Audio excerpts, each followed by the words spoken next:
Hey guys, so we finally hit 95 on this General's Cry Lacerate build, and I'm just gonna start off with a map showcase first with an Abyssal Depth,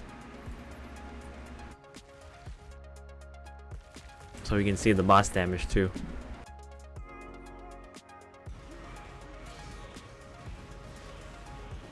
So a lot has changed. We added an actual attack skill.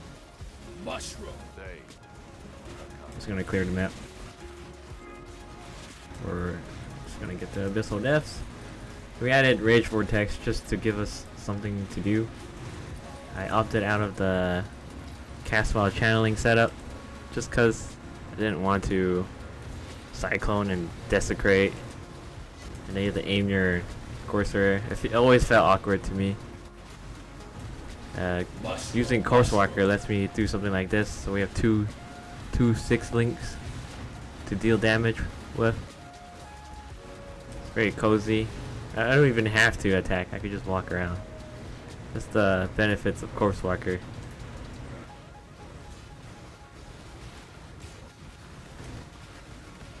But the downside to having Course-Walker is I have too many uniques.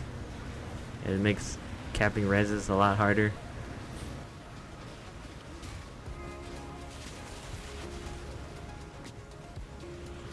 Where's my Abyssal Depths? Should be here.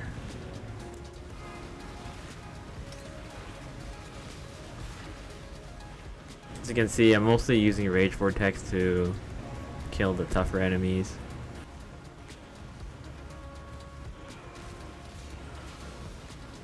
And bosses. Honestly, you don't even have to use Rage Vortex. You could just all in the Rage Vortex setup. Or not Rage Vortex, the Lacerate. See, the clear is pretty good. It's not super juiced, it's just Abyss juiced T16s. Should be an Abyssal Depth somewhere. This one. There you go. Mushroom.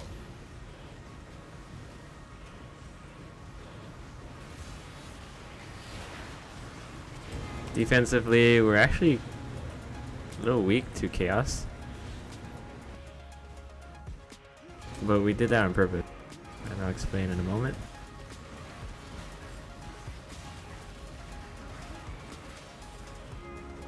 And that's the boss damage. It's pretty good. Alright, now let's talk about the build. Before the POB, just want to go over my gear. So we got a better Foulborn Onatils axe. The Foulborn part's important because we need this 500% increased Warcry cooldown. It gives us 0.47 second for General's Cry. In here we have Rage Vortex linked with Impale, just because I still need 100% Impale. Void Shockwave helps with the clear. Maim to increase the fizz damage they take, mainly for Lacerate. Fortify, just to help us with our defenses. Pulverize for the bigger AoE and to help Void Shockwave be bigger. And the gloves, we just got these. The important line is to have the intimidate enemies on hit, which comes from Syrian Exarch. And then we had to fix our attribute problems and reses. So I got these gloves.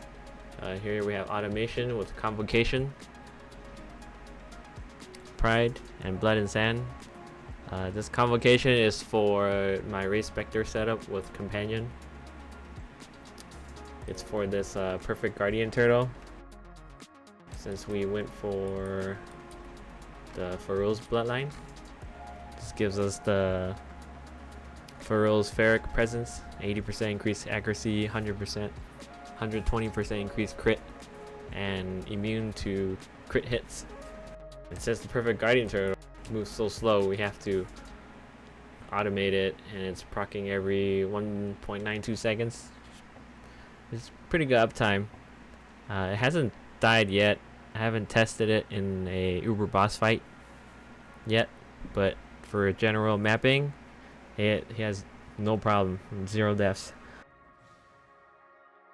Even if it does die when you come out of the map, just be careful to race Spectre it, but also be careful from moving since we're running Corpse Walker. I want to mess up the corpse. We finally got an Ashes of the Stars. Has to be 30% quality or 20% quality. 30% quality gives us, where is it? Gives us an extra, it gives us 2 extra mirages. So we have 8 dealing the lacerates. If you get a mineral one, it's really cheap. I think it's like 12C or something. You'll have 7 mirages with 20% and a red socket. For the chest, we just got this chest. It helps us with our fizz mitigation. We looked for additional PDR plus the fizz taken as an Ellie, and then the max res is just extra. And we're looking for a lot of armor and no life on these chests. I still need levels, but we really want no life on chests, so we can get the life mastery for 15%. Still short on levels. Still optimizing my tree. I think once I hit 98, we're gonna go for a unnatural instinct and light of meaning setup. This should give us 25% increased damage. Checking the POV in a bit. And Rislatha Coil. This is not very good. Lion's Roar. This actually gives us a lot more damage than I expected. It's more than the crit flask, than the Bottle of Faith. And we're using this diamond flask, since our chance to crit isn't very high right now. Yeah, and for the helmet, you want these 2 lines for. This helps deal with our base crit being low with this axe. In the helmet, we got Precision, Rally Cry, Battle Mage, and Forbidden Right. So we're using Forbidden Right being triggered by Battle Mage to hurt us. So we can do Vengeful Cry, and then our max rage goes up by 43. You can automate the Forbidden Right if you want, like I did. You just have to make sure your chaos res is 50% or less. Otherwise, it's not going to trigger a savage hit on yourself, and then you won't be able to Vengeful Cry efficiently. We got these 2 rings, fix our attributes, and to have the minus mana cost and reses. Same with this ring, fix your attributes, reses, minus mana. This build has huge attribute problems. I opted to use the Corpse Walker. You don't have to. You can use the Cyclone while channeling setup with Desecrate, and then that will give you rare boots, which will give you more room to have reses. We really want buff effect. We have 1, 2 here, and then we got this cluster here with escalation and natural authority. The buff effect, it's the important part, because it's giving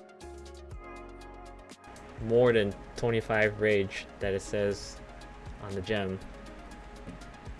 and that's what's providing a lot of our damage. Okay, now let's go to POB. Same thing, this is the current character. I have the General's Cry, this ticked, both slashes, and Rage Vortex. It's not doing too much, but 2 million Rage Vortex when everything lines up for free, pretty good. And it gives us the Fortify.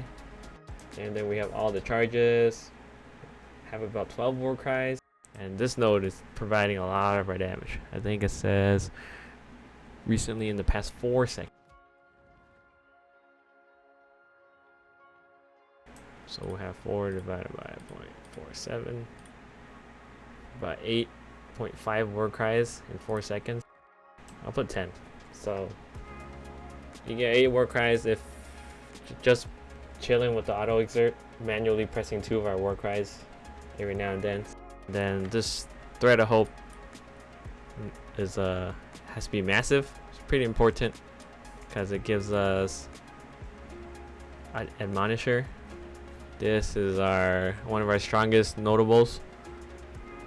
Dismembering and merciless skewering. This notable helps cap our impale on hit, and then brutal skewering. This just gives us a lot of damage. And then savage skewering, more impale effect, and we get our fizz leech from here, or attack leech in this case, combined with more dancer. We have instant leech. This node's quite insane. If we need more boss damage, you would drop Gore Dancer, spec for Rite of Ruin, but for general mapping, Rite of Ruin doesn't feel that good. And then we got a Watcher's Eye for with the Pride Impale. It's pretty much all our damage, but I can show you once we get 3 more levels, we can get an Unnatural Instinct and Light of Meaning. It gives us so much damage.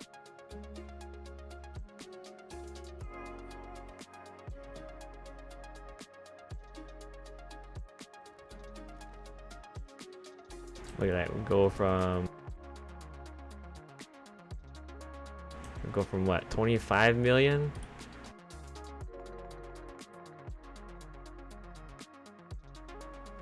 to 33 million. What is that? 19.8% increase. That's a lot. This is our in-game setup. Obviously, we will have to drop this. This is level 99. That will be our setup. We still need to fix our int problem. 22 short because of Ray Spectre. Most likely drop frenzy charges. Not super important. But for now, I'm just going to leave it like this.